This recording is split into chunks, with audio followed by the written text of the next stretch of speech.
My name is Sal Parisi. I was a firefighter in Engine 14 from 1981 to 2009.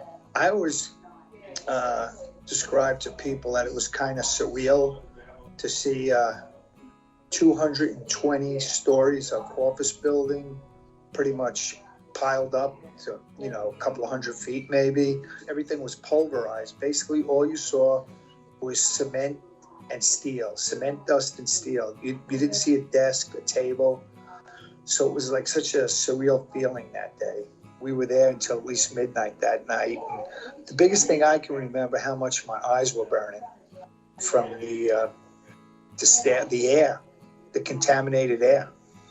Not thinking, 17 years later that I would have cancer, even though it was rumored that between 15 and 20 years, a lot more of us were going to get sick. When I was about 40, I was giving blood, and I'd been giving blood for quite a long time, probably since my 20s. They asked me whether I wanted to go onto the bone marrow registry, and so they explained it all, but they also explained that because I was so old that I would never be called. And so I was then really surprised when I was 57 to get a call from the bone marrow registry saying that they'd got a potential recipient. What was going through my mind was really, I think what would probably go through most people's mind in that situation was that that there's somebody there who needs that bone marrow. So you say yes. So I said yes straight away, and in a sense, it was a fairly straightforward process for me. It was 2 days maximum of my life, but it felt like I had to do it because I knew that there was somebody there, waiting for it. It's obviously up to the recipient to make contact, so they have to be the one who makes the contact with the donor. It can't be the other way around. I had an email from him, just a very general kind of email saying his name and who he was, and at that point, that's when I found out that he was a 9/11 firefighter, and at first I didn't believe it.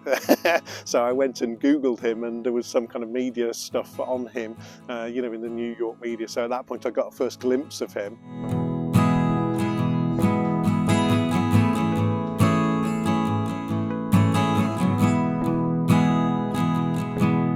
My daughter moved to New York a couple of weeks ago, and so I let him know that I was going to be going to New York, and then I got an email to say that the fire department of New York wanted to do a ceremony. So that was the way that it went. It was kind of quite gentle at first, but it kind of, as we got nearer to the time that I went to New York, it kind of felt a bit more kind of serious. So we had kind of a range of kind of captains in the room, quite high level kind of fire people who work in what's called the emergency medical service, and they deal with the firefighters who've had kind of issues from 9/11. It was really clear that this was going to be a really big thing for them, for the fire department as a whole. And it turns out that all firefighters have to sign up to give bone marrow, and about 200 of them have done so. But it's never happened the other way around. No firefighters have ever got bone marrow, which is why I think they were making a really big thing of it.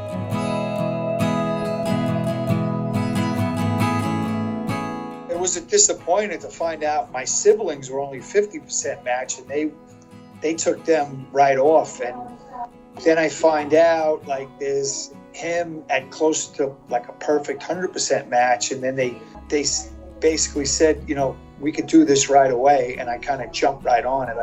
Because you have to go through another round of chemo, and it's all timed out. And I said, yeah, I'm ready. Let's do it. I mean, I was overjoyed, just hoping that I had fare better than my previous firefighters that had the transplant. But it was a lot more confident knowing that the doctor telling me that the match, was as close as possible to being perfect. My grandchildren, 6 of them were all born before I was even diagnosed. And I